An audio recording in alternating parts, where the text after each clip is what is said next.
to my Vlogmas day 5. Oh my god, I can't even keep up anymore. I don't remember what day it is. Or today I should say good day, because I'm going to be sharing with you our very Danish Christmas tradition in our family. As you guys know, my husband is Danish and they are very proud of their Christmas cultural tradition.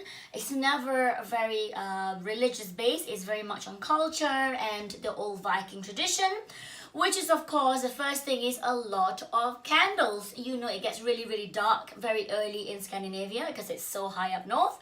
So for them, I think from the pagan time, it's always been about celebrating the dark with a lot of light. So there's a lot of candles. So in our family, we collect a lot of, I don't show you all of them, of course. So one of the brands that we love from Denmark is called Holmegård, and they do a lot of collectible items, and this is one of them. This is a Christmas heart that I wish I can burn the whole year, but I think I do actually. I end up using it for most of the year in England, where it's really quite cold. And another one that I have is like this also, and I think this is from Georg Jensen. I used to think it was George Jensen, but my husband corrected me and said it's not George Jensen, it's Georg Jensen.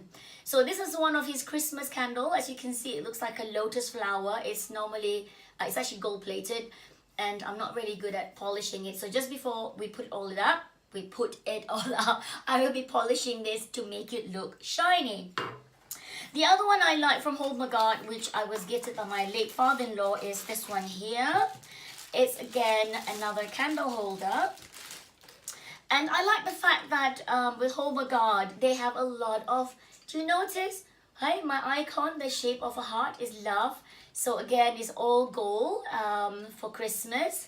And it's got lots of hearts. So we got a few sets of these that I will put them around the table or on the windowsill. With my mother and my sister-in-law, of course, you know, living in Denmark, where again it is really cold, they tend to have all their windowsills with a lot of candles. So for that, for example, even on the Christmas tree, they use a real Christmas tree. They actually use the skinny little candles, and you hang them with it's on a metal hook, and it's got a little balance on the bottom, and that's what you put on your Christmas tree. But of course, you got to be very careful because it is flammable. So the other thing the Danes are really proud of is their flag. The Danish flag is apparently the oldest flag in the world. My husband is giving me a sign. So the Danish put out their flags when it's someone's wedding, when a baby is born, when someone is going away to college, when someone's coming back from college. They've been away to overseas and they're coming back home, and there's a big ceremony to welcome them back. And this is for Christmas. Oops, it's getting stuck in here. There we go. So this is our Christmas flag. If you go to Tiger, even in London, they actually sell these Danish flags. So we hang them from the ceiling or from the wall or whatever. So again, this is our Christmas bunting, my Danish flag. And of course, we have also little cocktail sticks that we put on our Christmas decoration, our Christmas food. It has to be the Danish flag. Now, the other thing that the Danes are really into for Christmas, which doesn't happen any time of the year, is this Christmas hearts. And of course, it's red and white because it's the Danish flag. So this is something that a lot of families that we do just before, like I say, 10-12 days before Christmas. This is one of the only art and craft we do in this family for Christmas. This reminds me of the Indonesian, Malaysian art of weaving, which we call ketupat, which is for my version of Eid, where our other family celebration. We have this ketupat where you put the rice inside and you weave this using coconut leaves. Coconut leaves, and then we steam them in water, and then you get this compact rice. Whereas for the Danish version, you just hang it as a decoration from your Christmas tree, from your window, from your ceiling, from your wall, wherever you want to hang them. So I think they just call julehærte, isn't it, Donnie? Yes? Christmas? Yes, julehærte, or Christmas, Christmas hearts. So this is one of the things that the Danes love to do. And the other thing that a lot of Danish families has become like a thing for over the years almost all the Danish families I know and I visit in Denmark will always be collecting this Georg Jensen Christmas wall. I don't know what you call them. What do you call this? Juleuro, just Christmas mobile. And my mother-in-law has been collecting them for a lot longer, of course, than I have. My husband and I started collecting them since we got together in 1999. So we have got them every single year. Even when we go to Denmark for Christmas, I will always ask my in-laws, what do I want for Christmas? I said the only thing I want is to get me this one as a joint present with my husband, because I don't really want anything else. I'm not really big on Christmas presents anyway. So like this is just one of them that we've got. And I chose that you can have them in silver, but I tend to always go for the gold one. And it comes either with a red ribbon that you can hang, or it comes with like a gold, or like a, you know, kind of like cream ribbon.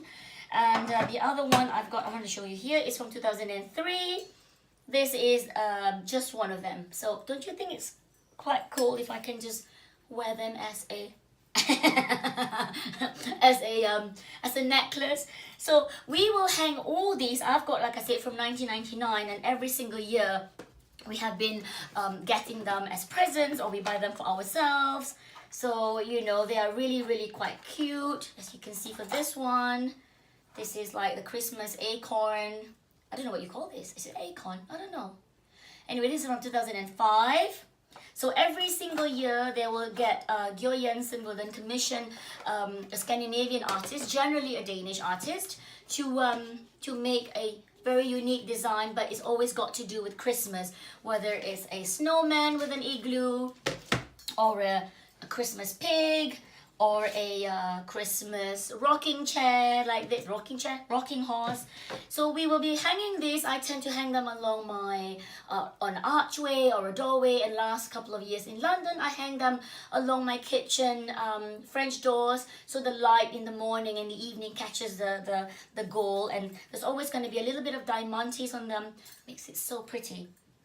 So yeah, the other, I'm going to show you. The other thing that I kind of like to is, Mama mentioned that they use very tiny little candles, which is so hard to find actually in England, because they are the size of this. This looks like a samurai, you know, like a ninja, what you call a ninja weapon, but it's just a tiny little candle holder which you put on your table. And I have yet to find a candle that's small enough to fit this. This is perfect when you're having dinner. You don't want massive candles taking up space. These tiny little candle holders with the tiny candles are perfect for that occasion. The other thing that's very Scandinavian, it's not so Danish, I think it's more Swedish and Norwegian, and even in Finland, is having this candle chimes. I've got a set from Finland in silver. This is given to us. It's brass, gold plated from a friend, and it's, what is it? It's with little angels and urchins, and there you go. It's called Original Swedish Design. So you put your candles there, and then the heat from the candles will actually automatically make the chime move along. So like this, right? You put it all up, and the heat will just automatically then make the chime move around, and then your little twinkle here and there. It's really sweet, and at night when it's quiet. Not in my house though. Until the kids go to bed, it's a full hen house. Anyway, so these are the things that a Danish home would be using as their Christmas decoration. We don't do elf on the shelf. I think that's a very American thing, which is being adopted in the UK. We do have Nisse, which is our elf in the attic. That only happens on Christmas Eve, which for the Danes is the real Christmas, which is the 24th.